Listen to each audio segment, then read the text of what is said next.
Dobrý podvečer, prajem všetkým tu v Teplárni, štvrtok, 26. oktobra večer. Pár dní pred tým, ako sa tieto priestory zavrú a my budeme hľadať nové útočisko pre LGBT plus ľudí v Bratislave, nové komunitné centrum. A tak chceme ešte v tieto posledné dni v Teplárni využiť čas na to, aby sme sa mohli spoločne zamyslieť na to, aké miesto majú LGBT plus osoby v našej spoločnosti, ale taktiež aj v našich kresťanských spoločenstvách či cirkvách. Moje meno je Miro Maťavka, som jeden z dobrovoľníkov v spoločenstve Signum Duhoví kresťania, ktoré sa snaží podporovať LGBT plus osoby veriace v Boha a nachádzať svoje miesto nielen v spoločnosti, ale aj v cirkevnom prostredí. Som rád, že dnes v tomto možno náročnom čase na Slovensku z rôznych dôvodov, ale aj v čase pripomínania si spomienky smrti Matúša a Joraja pred rokom, tuto pred priestormi Teplárne, a takisto v čase, keď sa blížime k spomienke pamiatky zosnulých alebo všetkých svätých na Slovensku nazývané dušičky, preto sme si pripravili toto podujatie tu, ktoré sme navzali k dušičkám v Teplárni. Máme tu dnes viacej bodov programu a tento bod programu som rád, že môžem spolu privítať ľudí, ktorých sme tiež pred rokom, v septembri 2022, mohli stretnúť počas konferencie Kráčajme, spolu, na ktorej sme sa snažili v priestoroch veľkého kostola v Bratislave s rôznymi osobnosťami, či už cirkevného diania, kresťanského alebo aj spoločenského diania, diskutovať na to, ako kráčať spolu a priniesť inkluzívny priestor pre LGBT plus ľudí v cirkevnom spoločenstve. Mám vedľa seba hostí zo Slovenska, ale aj zo zahraničia a postupne sa budem snažiť s nimi hovoriť na rôzne témy a aj predstaviť ich situáciu v ich krajinách alebo ich spoločenstve pre LGBT veriacich. Prvým hosťom, ktorým by som začal, je z druhej strany nášho malého pódia a tento hosť nehovorí po slovensky, preto budem hovoriť odteraz s ním po anglicky. So the first guest that I'm going to introduce to you is Willie Elhorst. Welcome, Willie. Thank you. It's great to be here. And Willie was participating in the conference last year with us, where he was sharing his experience working with LGBT people of faith, not only in his home country in Netherlands, but he has a great experience from his work for European Forum of LGBT Christian Groups. So he has a great knowledge of different situations in different countries for LGBT people of faith, and maybe what he does and why he's here again, he can tell us himself. So tell us something about yourself, Willie. Where shall I start? Well, I'm in the Netherlands. I'm the LGBTI minister on behalf of the Protestant Church of Amsterdam, and I'm very happy with that position because it's an official church position, and it acknowledges the fact that there is a dialogue or a communication between the LGBTI community in general and the church, and that they have a message for each other. And this is like the heart of my work, that the big words from the Christian tradition have meaning for the LGBTI community, but that the experience of the LGBTI community also have their significance for the church. And I always say the church is not complete without its LGBTI people, and I'm very happy to be in a position where I can practice that, and that's the heart of my work, and that's what I try to take everywhere, although situations across Europe, of course, are very different. Yeah. How did it happen that you have this official position? Was it in Netherlands always like that, or how did it happen? It's a miracle. It is a bit of a miracle, but of course it's also the result of hard work. Generally, the hard work of the Christian LGBTI movement in the Netherlands, that consists of many organizations and that have fought for room and have been given room to be visible within the church. And it's also the result of my own hard work. I started as a volunteer in Amsterdam, organizing Pride Church services, different kinds of activities for the church and Christian LGBTs. And from that grew also the wish from the church itself to have an official that would be would have a special mission for the LGBTI community. So I was an LGBT minister already. That was made possible with funding from the government, which sounds a little bit strange, but there's a possibility in our church to have a minister that is being paid out of another source. They also agreed. Then the funding stopped. The ministry also stopped, but then the church said we should be able to continue this, and now they are paying me out of the ordinary budgets. It's a little bit strange to say that, but it's significant because what new things are paid out of the ordinary budget of the church? Well, now they pay LGBTI ministry, so they take it very seriously as well. So it's a miracle, but it's also the result of long and hard work. Well, for the Slovaks probably now listening, this is utopia. But you mentioned that you started as a volunteer preparing Pride services and stuff like that, and I see some parallels between your experience and something that we might be experiencing in Slovakia, because tell us something about how you got involved in coming to Slovakia last year, and I'm just going for that similar person in this sense could be Anna Polskova, who is as well in Slovakia one of the first Lutheran pastors who is she was the first one to have a Pride church service and Idaho church services, and she's already a couple of years trying to bring this cause into her church, but unfortunately the church still doesn't see the need for this. Tell us, how do you see that from your experience that for a year now already you know a little bit more?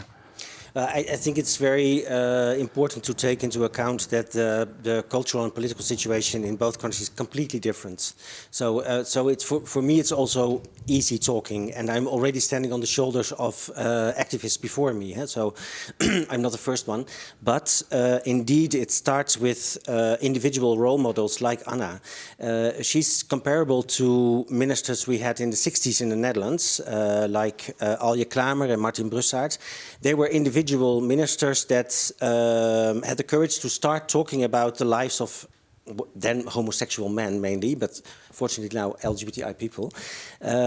So they made the lives of LGBTI people visible, and actually this Alje Klamer was a radio pastor. So, and at that time in the Dutch society, the authority of the church was still quite strong. So he could use his authority as a minister to get these stories across, and people starting to get knowledge of the individual lives of LGBTI people. And that's what she's actually doing. But of course, the difference is that in the Netherlands, it was in a time that questioned authority anyway, individualization. People saw their individual responsibility, and they fought for their freedom in different ways. And here we are in a completely different situation where the people in power use traditional narratives to stay in power, or to make clear what is actually Christian and what is not. We were not in that situation back in the 60s. And for me, it's not easy to compare these two situations and say, well, do it as we did in the Netherlands, then it will be fine here as well, because that is, you have your own road to go. But once again, Anna as a role model, and there are more role models, that's what it all starts with. And I think from abroad we should encourage them and support them, and that was what I was doing through the channels of the European Forum coming here last year. But I was just sort of laughing when you said in the 60s that maybe we are sort of like in Slovakia still in the situations that the Netherlands was going through in the 60s. But it has to do obviously as well the change, not only having the individual role models, but the society as such has to be receptive for this, and then the hierarchy maybe will realize that we need to go with that, and this is a good cause, and realize that actually what she's doing is a good thing, and we might. So we hope for that the whole society needs to pull together, and that's why even my group of Rainbow Christians that is trying to change and help and talk about it and cooperate on the international level, get the best practices from other countries, and that's why it is important to get involved in these groups and maybe support even those individuals who are out there and bear the cost as well of that, because it is a huge responsibility, and it is as well very demanding. So let's hope we're gonna move on. Let's just for the initial round, I wanted to check with you your experience of the actual conference, and especially about the reaction of the Slovak Church, the Slovak bishops, to that conference. How did you? Could you describe a little bit what was the situation and how did you find it? Well, after reading the statement in English, I thought where to begin, how to react. But let me give you one thing that struck me the most. What struck me the most was that the statement kind of implies that there has never been any communication between culture and tradition. It is as if tradition has always been this monolithic package of convictions all times, and of course, and it struck me the most because it came from 3 Lutheran bishops, and the Lutheran tradition is coming from this very fierce conversation between culture and a religious tradition to come into a new understanding of faith, and that struck me the most. They say in their first paragraph that yes, we are very schematic, yes, and they are very schematic. So, and that is strange because that's so not Lutheran. This trying to capture it into a scheme, and that struck me the most because all the changes in religious history have come from this conversation between people, their understanding of scripture, culture, where we are economically, and you have to take that into account. And the discussion about LGBTI is nothing different from that, I think. So just for those, if you are listening to this, we will put in the links as well, the report or the input to the conference from Willy, and the link to the letter as well, so you can see that for yourself and make your mind about it. Thank you really for the introduction. Now I want to move to the another international guest. Tonje is from Norway. She as well participated in the conference last year. And I already have a question for you, Tonje, but I don't want to deprive you to make your intro. So what do you do? How did you come to the conference? And sort of like, how do you work with the topic LGBT Christians in general? Okay. I came to the conference because we are a partner in the Free Society Lab, the Star Lithium, the Norwegian partner. So we were invited, me and my colleague Marit, to be part of the conference. That is why. And the other question was why. Basically, what do you do in your in Oslo? Yes, so, what do I do? The center where you work is really interesting. I work at something called the Church Dialóg Center. The Church of Norway has dialogue centers in the biggest cities. And we are partly owned by the Church of Norway, who is a Lutheran church, a main church in Norway. It's about 60% of the Norwegian population are part of this church. And also another organization. But we are quite free to experience and try to be in dialogue with people in various topics. So I stand on the shoulders of a lot of people who have done this for 30 years, and a lot of my former colleagues, the ones who have been working there, are now professors at theology faculties. So I'm quite I'm not going to be a professor, but yes, and they have always been aware and working with minorities and minorities issues. And for me, this is also a minority issues. And some wise person said, I don't know the name of this person, said that democracy is tested on how you treat your minorities. And for me, that is very important. So in my work of dialogue, therefore, this question also is very important to me. And I still remember the workshops on dialogue, how interesting it was, and how probably in our church environment we are not used to this sort of communication and this sort of talking, even in the topics of faith or otherness and stuff like that. So that was really enriching. And the question that I had, because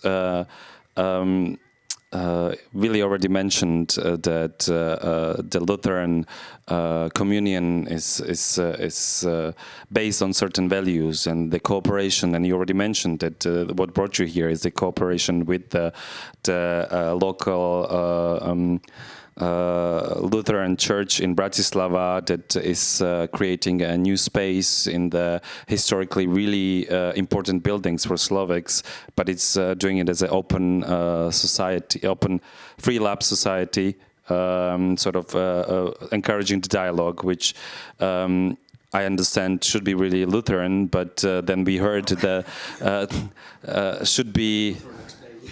Me as a Roman Catholic, sort of not understanding. But where I'm going at is basically that you came here as well with your bishop, and there is this community and the networking. How did you experience the cooperation with the officials of the church outside of the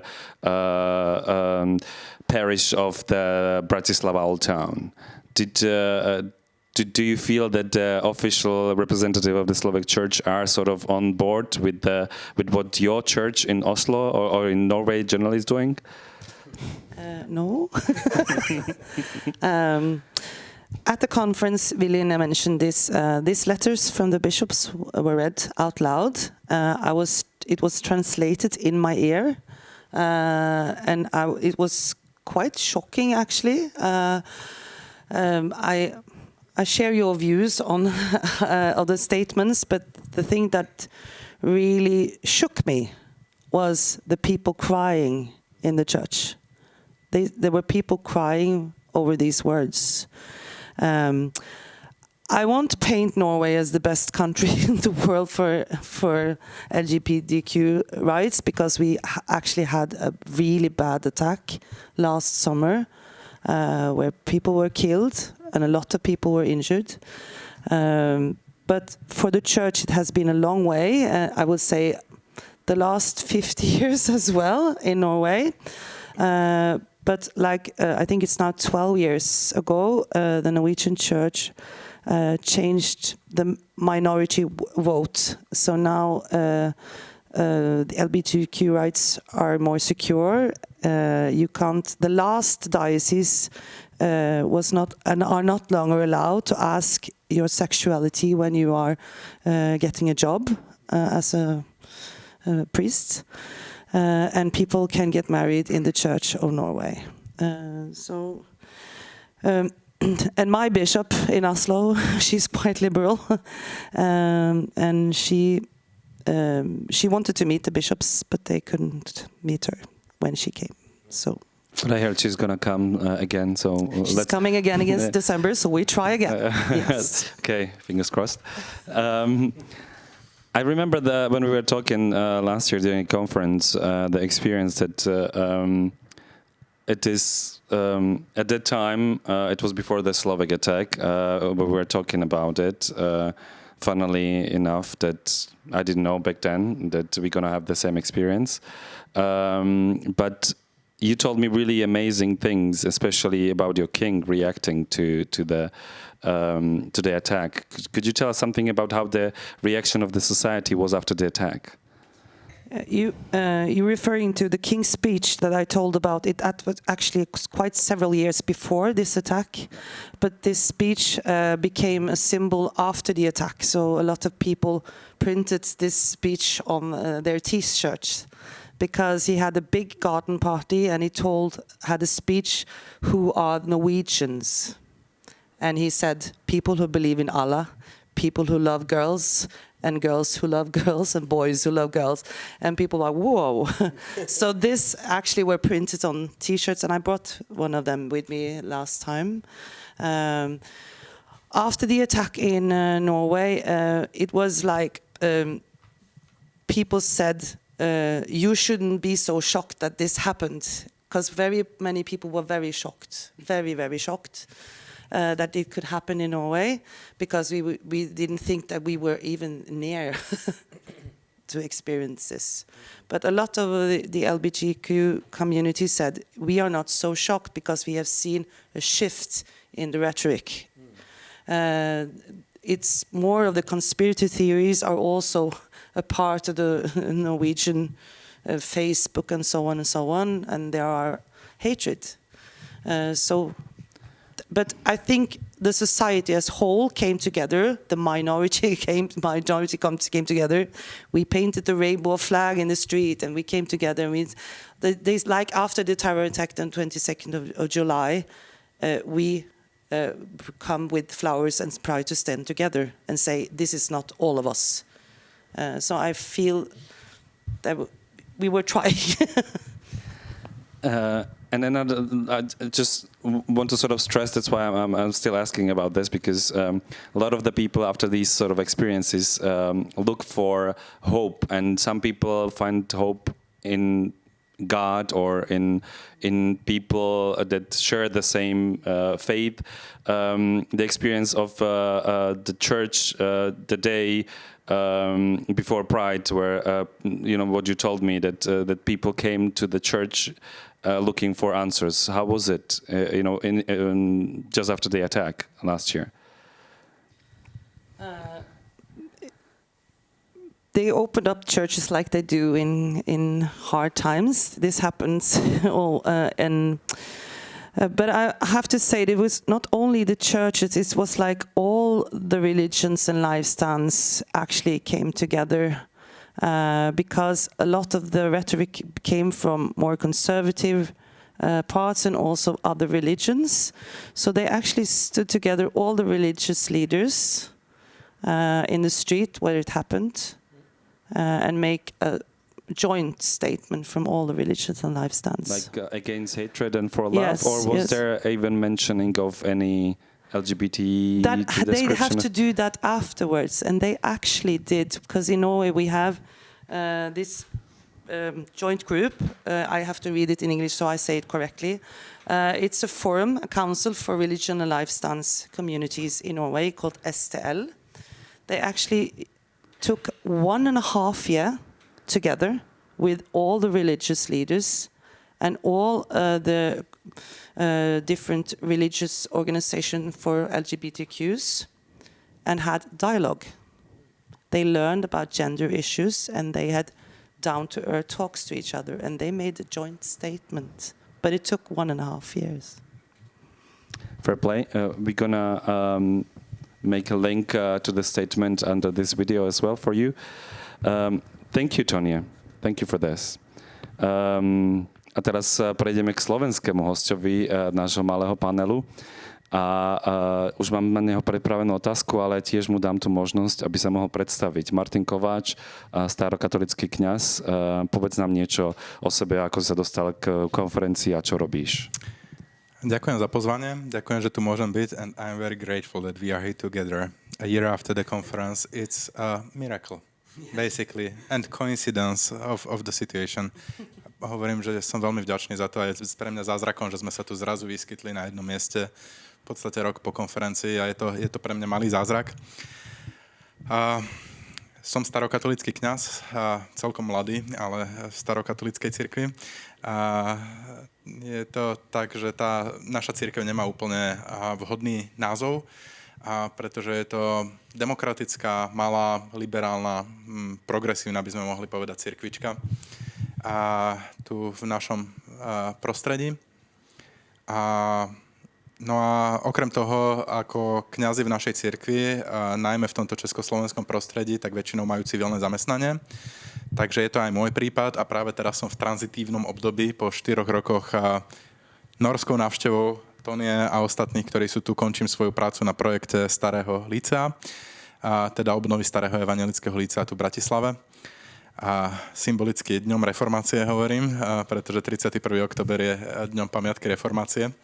Takže vtedy sa končí moja pracovná zmluva a začal som pracovať ako projektový manažér pre nadáciu Volkswagen Slovakia, jednu z najväčších firemných nadácií na Slovensku. A mojimi veľkými témami sú diverzita a inklúzia, vlastne, ktoré tam budem mať tak nejak na starosť okrem všetkého ostatného. A takže živím sa prácou a robil som doktorát o apoštolovi Pavlovi a apoštol Pavol si zarábal tým, že vyrábal stany a tým si zarábal na svoju misiu, tak ja stany vyrábať neviem, ale našiel som si teda inú cestu, ako sa to snáď dá urobiť. No a zhodou okolností uplynulé 4 roky môjim budovaním stanov alebo šitím stanov bola práca na projekte obnovy Starého evangelického lícea. A keďže som študoval počas doktorátu 1 semester v Nórsku, tak v tom období, keď sme sa začali uchádzať o tento projekt, ktorý bol financovaný z nórskych fondov, som bol vyslaný evangelickým cirkevným zborom Bratislava Staré mesto, aby som našiel nejakých nórskych partnerov. A tak som išiel som na biskupstvo. Na biskupstve mi povedali, keď som predstavil ten projekt, to je veľmi podobné tomu, čo robí Tonie. A prepojili nás. Takže som prišiel za Tonie a Tonie povedala, prečo nie, znie to celkom zaujímavé. Na Slovensku som bola v 90. rokoch a v rámci nejakej inej organizačnej misie. Rada sa tam opäť vrátim, podpísala nám zmluvu a takto vzniklo naše partnerstvo. A minulý rok sme organizovali teda konferenciu Kráčajme, spolu, LGBT ľudia sú súčasťou nášho života a tu chcem poďakovať aj veľvyslanectvu Holandského kráľovstva, ktoré vlastne vtedy podporilo tú konferenciu a to je cesta, ako sme sa spoznali s Willym, pretože sa nám podarilo úspešne uchádzať o tento grant zameraný na ľudské práva a menšiny a chceli sme takýmto spôsobom budovať mosty v slovenskej spoločnosti. Tiež sa ukáže teda aj túto akciu podporovať dneska holandské veľvyslanectvo na Slovensku, čiže ďakujeme Holanďanom. Ale ja by som sa chcel vrátiť k tomu, čo som mal pripravenú otázku v tom, ako som sa pýtal Tonie, že či otvorili sa kostoly pre ľudí pre podporu po nejakom tom útoku v Osle pred Pride, že ty si z síce malej, ale veľmi otvorenej cirkvi, ktorá od začiatku je otvorená aj pre LGBT veriacich. Ako ty vnímaš tú situáciu, ktorá sa stala teraz špecificky po útokoch pred Teplárňom minulý rok? Akú oporu mali ľudia na Slovensku v cirkevnom prostredí, keď chceli to svoje emocionálne vzrušenie nejak nájsť oporu v cirkvi. Bolo to možné podľa tvojho? Aká bola tá reakcia oficiálnych cirkevných spoločenstiev? Rozporúplná, ako to už býva často. Nepovedal som v tom úvode, že ja som ally, teda ja nie som sám LGBTI plus osobou a teda mám manželku a mám malého syna. A do tejto témy som sa dostal tak nejak úplne prirodzeným spôsobom. Stretávaním sa s ľuďmi a počúvaním tých príbehov a jednoducho, ak zrazu sa začnete pohybovať v tomto prostredí a počúvať ľudí a ste človekom, ktorý má otvorenú myseľ a otvorené srdce, tak to nedokáže nepremeniť človeka, podľa mňa. Akože musíte byť naozaj ideologicky zviazaní, aby ste zostali vo vnútri. Pre mňa... Keď hovoríš, že rozporúplná bola tá reakcia, že sú ideologicky zviazaní títo predstavitelia niektorých cirkví? Myslím si, že áno. A je to jedna z veľkých víziev v celom našom regióne. A tie slovenské reakcie, samozrejme bol to veľký šok a najmä bolo veľmi zaujímavé, lebo ten útok sa stal naozaj veľmi blízko našej konferencie a tá konferencia vyprovokovala evangelických biskupov jednak, aby vydali to stanovisko, ktoré je, aké je. a už to spomínali moji predrečníci v angličtine, ale teda aj v slovenčine musím povedať, že sme boli zarazení tým. Samozrejme sme očakávali, že niečo také príde, ale je treba povedať, že počas tej konferencie vlastne biskupy boli pozvaní, aby tam prišli. A oni večer predtým poslali tento list, ktorý bol ako reakciou a poprosili, aby bol tam prečítaný. Čiže už to, že nestretnúť sa tvárou v tvár, je podľa mňa ako veľmi silné symbolické znamenie, že nebyť schopný povedať to vlastne LGBTI plus osobám do očí a rozprávať sa spolu je tým základným kameňom a tým nesprávne položeným základným kameňom celého toho dialógu. A neexistujúceho dialógu, samozrejme. No a tá druhá vec je, že tu boli reakcie. Tá konferencia naozaj vyprovokovala to, že jeden evanjelický biskup vlastne dal aj rozhovor istému portálu, ktorý vyšiel v deň útoku. Ak sa nemýlim, deň predtým alebo v deň útoku. A bola to obrovská hanba, podľa mňa. Hanba nie pre evanjelickú cirkev, hanba pre kresťanstvo. A ja osobne to takto vnímam, že to nie je už iba individuálne hovorenie za seba, ale že to sú naozaj reprezentanti toho celého. Kresťanstvo nevnímam iba ako jednu ojedinelú cirkev, ale vnímam to ako nejaký globálny fenomén, ktorý tu máme a ktorý celý sa má nejakým spôsobom usilovať o to, aby hovoril jednotným hlasom. A preto pre mňa to bolo veľmi zahambujúce. Druhá vec, ktorá sa ale udiala, ja som nebol na tých prvých spomienkových koncertoch, ktoré sa tu uskutočnili hneď po útoku vlastne, v nadväznosti na to, pretože my sme mali synodu starokatolíckej cirkvi v Českej republike, presne v tie dni naplánovanú. A starokatolícka cirkev v Českej republike bola prvá, ktorej najvyšší orgán, ktorým je synoda, odsúdila útoky, ktoré sa stali v Bratislave, vyjadrila podporu LGBTI plus ľuďom a na rovnakej synode prijala rozhodnutie o požehnávaní partnerstiev rovnakého pohlavia. Takže sú niektoré cirkvi, ktoré prešli si tou sebareflexiou. Ja len doplním k tomu, že treba mňa osobne zarazilo, keď bratislavská arcidiecéza zorganizovala omšu, kde teda bola aj prezidentka, aj predstavitelia teda verejného a kultúrneho života na Slovensku a bola to omša proti nenávisti a za lásku a nepadlo jedno slovo gay, LGBT, nebinárny, podobné. Ono to ešte trochu inak bolo, lebo ono to bolo promované ako udalosť na Facebooku, že je to zádušná omša za Juraja Matúša. A potom sa to doplnilo. No. A následne vlastne z celého toho vyplynulo, že to je omša vlastne za všetkých zosnulých.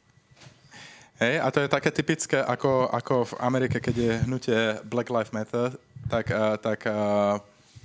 veľmi podobne vlastne to potom skončí u niektorých, ktorí povedia, na všetkých životoch záleží. Lebo tým relativizujete úplne tú tému, ale proste ak tu došlo k takémuto silnému útoku, ktorý bol priamo zameraný na LGBTI plus ľudí a nepovedať o tom ani slovo je naozaj ako hanebná vec. Nehovoriac o tom, že tu bol priamy list pána arcibiskupa Oroša, ktorý sa dostal na verejnosť. Teda. Je ďalší bodmod, ale že teda či myslíš, že, lebo si povedal, že teda niektoré veci úplne bijú do očí, že by som sa za to hanbil, že treba zdať ten rozhovor, ktorý som dal predtým, ale okolo toho útoku, že či rok po, či vidíš nejaké známky sebareflexie v niektorej zo slovenských etablovaných cirkví? Alebo nejakých kresťanských spoločenstiev, ktorí sa k týmto hlásia?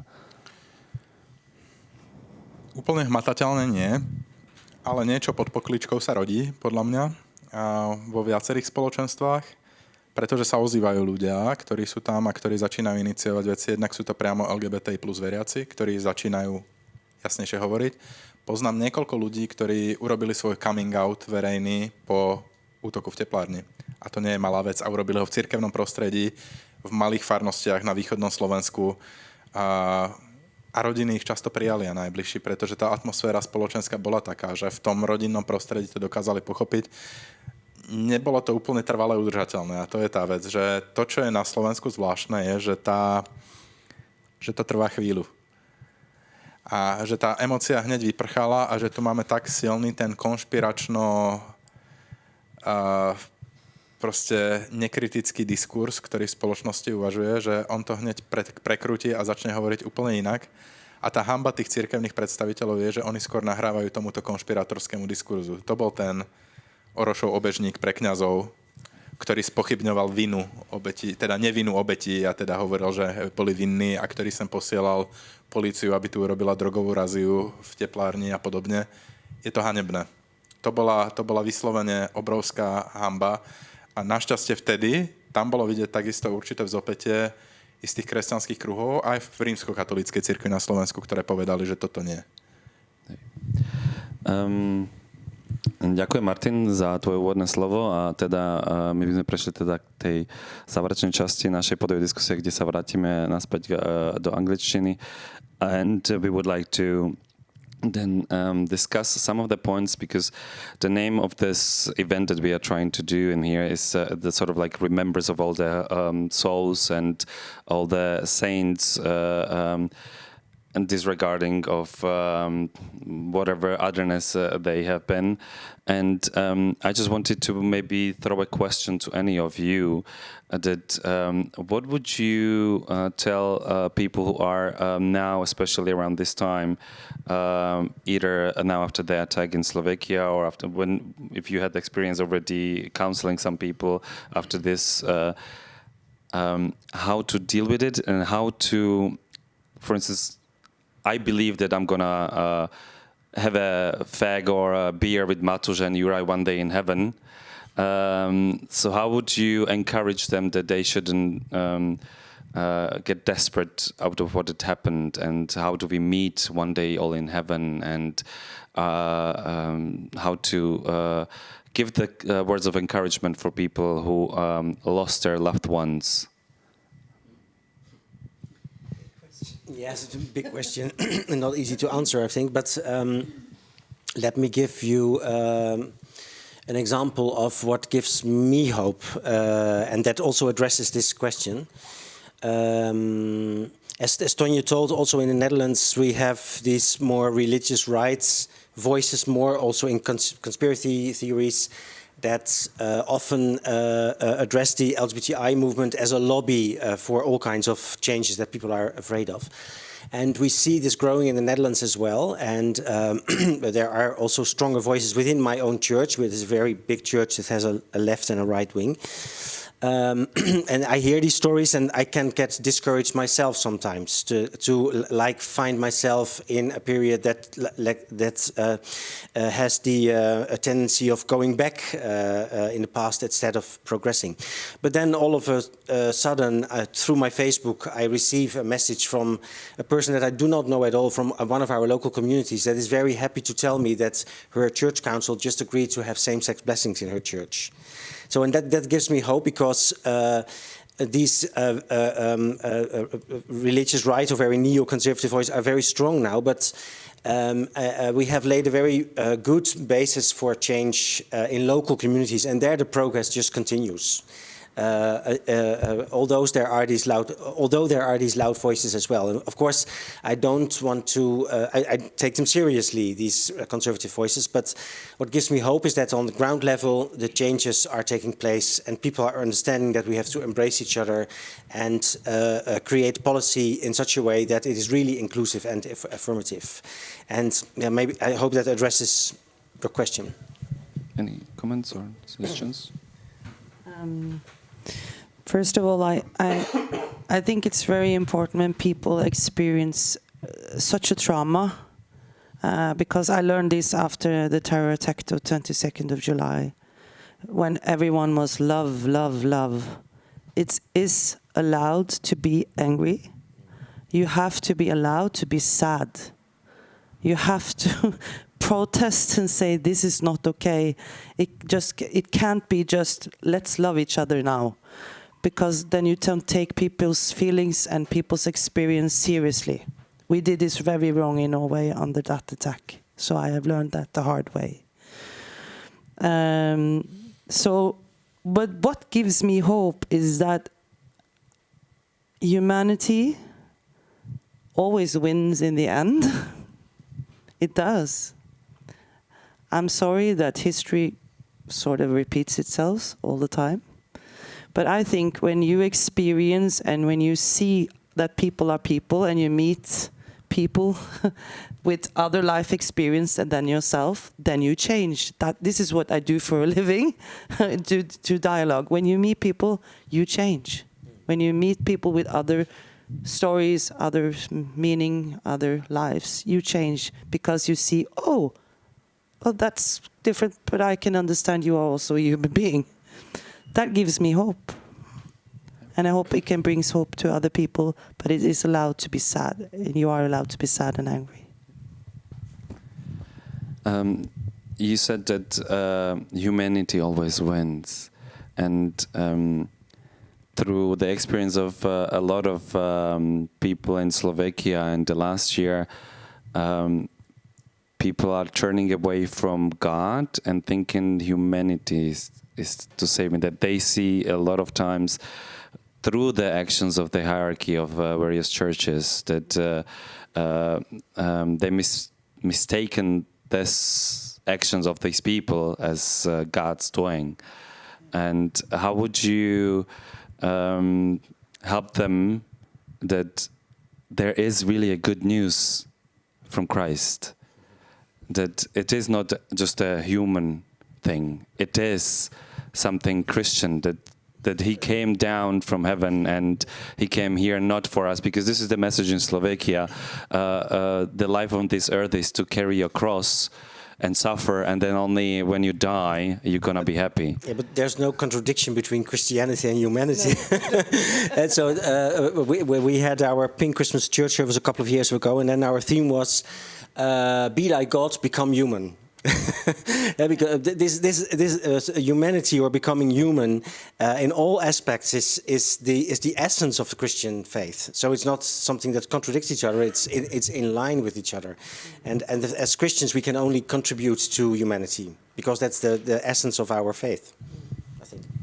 I so much agree, and I think that.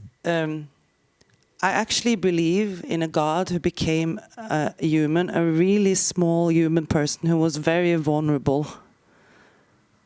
And that is unbelievably strange in a way, but that also tells me who God is.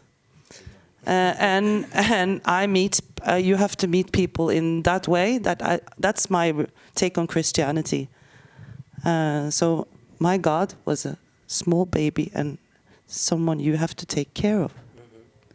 This is really something personal, and then I would just now address question to Martin, but before we had this part of our agenda on this evening, we had Radka Unplugged. We have been talking with Radka Tokšarová, which is a survivor from the attack, and in one of her interviews, she had many interviews after the attack. She said these words. I tried to right away translate it. I truly believe in God. It is just simple thing which I wake up and go to bed. And then when we talked to her, she said that she doesn't go to church, but has this strong faith. And I found it such a strong message that even what she went through and how the reaction of the church we've been talking about has been in Slovakia, that she kept this strong faith. And now my question to Martin: do you really think that for people who don't have this such a strong faith, I found this is a blessing of God. I can't find other explanation, but for people who are not that blessed, can some church or help to have this sort of experience to find the good news in the message of Christ, even though the situation as it is in Slovakia, especially for LGBT people, is not that good? It's a complex question, actually. I'm trying to do my best. Yes, that's the thing. There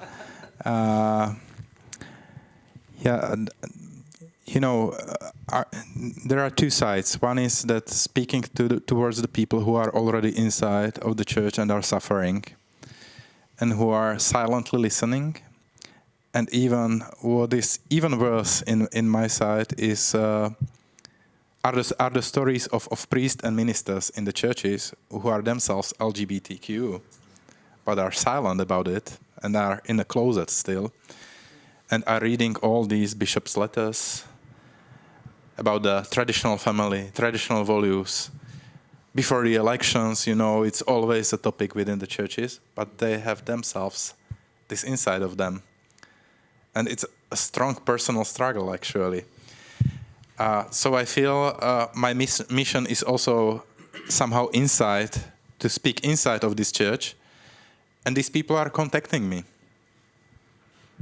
And it's very powerful and important for me. The other thing is to speak to the people outside. And I have to say that the LGBTQ inclusive churches have more support outside of the churches in the civil society than inside. And these people are maybe not themselves going for the services or entering the churches, but they fully agree.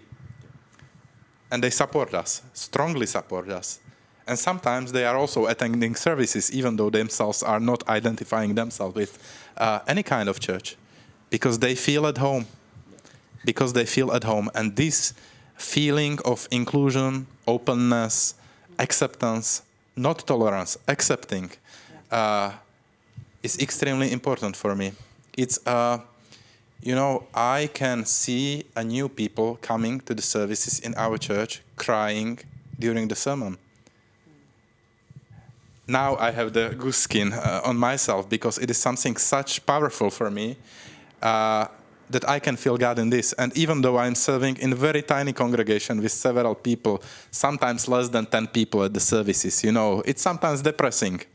In a huge country with the mainline Christian churches and crowded churches listening to shits from the pulpits. Yeah, definitely it's like that. And not coming to such a congregation. Yes, it's sometimes depressing. But then you see and experience this. And you see that you gave hope to one person there who came there. And it's enough. And we already mentioned it, humanity, Christianity, and this sort of powerful message that sometimes we don't understand, or we get messaging which might be misleading, and what you said, these small groups, or I say it's not about quantity, it's about quality, and if I may only shortly add. I had 2 experiences during the last year that people came to our church, and I'm asking new people, why did you come, who told you about this, and so on. And 2 people told me, my psychotherapist told me that you exist. I do not know what psychotherapist, but they told them that we exist, and when they came to the question of religion, they felt that we are Christian therapeutic community. And now, the 2 weeks ago, a guy came. He's studying marketing, and he told me he's from the eastern Slovakia. He came out to his family and in his congregation after the attacks here in Teplárni. And I asked him, why did you come? He's studying in Trnava. He traveled by train to Bratislava, 50 kilometers for the service. And he told me, we had a first lecture. I'm studying marketing communication, and we had a first lecture. And our teacher introduced us that there are also different voices when it comes to the Christianity and LGBTQ community. And they told about your community. So I came for the service. Right. This is a mission outside. Yes, it's all about spreading the word and dialoguing and being honest, true to yourself. We are coming to the end because of we're running out of time.